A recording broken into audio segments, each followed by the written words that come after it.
నంద్యాల పట్టణం నందు 80 అడుగుల మరియు 60 అడుగుల రోడ్డు విస్తరణలో స్థలం నష్టపోయిన వారి పరిహారం ఇవ్వాలని టీడీపీ పార్టీ మాజీ కౌన్సిలర్ మధుసాయి ఆవేదన వ్యక్తం చేశారు. ఈ సందర్భంగా జిల్లా కలెక్టర్ కార్యాలయంలో రోడ్డు వెడల్పులో నష్టపోయిన వారికి నష్టపరిహారం ఇవ్వాలని జిల్లా కలెక్టర్కు వినతి పత్రం ఇవ్వడం జరుగుతుందన్నారు.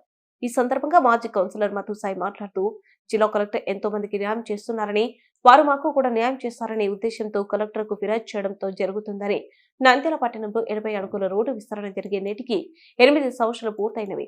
స్థల యాజమానులకు నష్టపరిహారం ఇవ్వడంలో జాప్యం జరగడంతో రోడ్డు విస్తరణ ఫైల్స్ 2017లో road widening 88 feet road widening 60 feet road widening అయింది. దానికి పోయిన బాధ్యతలకు కోసమని ఈరోజు జిల్లా కలెక్టర్ను ఆర్డీఓను కలసడం జరుగుతుంది. మినిస్టర్ గారి దృష్టి కూడా నిన్న తీసుకుపోయినాము. మినిస్టర్తో కూడా ఫోన్ చేయించాము. ఇది ఏమవుతుందంటే వాళ్ళు ఫైల్స్ ఈ నుంచి ఆర్డీఓ ఆఫీస్ నుంచి పే అకౌంట్కు పంపించలేదు. ఏం సార్ ఇట్లా పంపించలేదు, అసలు ఇప్పటికి 7 సంవత్సరాలు అవుతుంది, 8 సంవత్సరాలు అవుతుంది.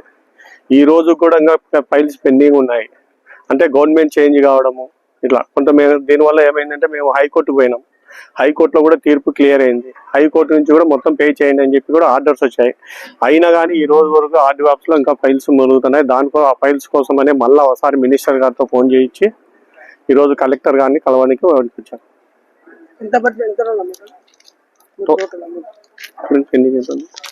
ఇంకొక 20 crores దాకా రావచ్చు. ఎలా ఉన్నారు? నేను మీ కిరాక్ సీత.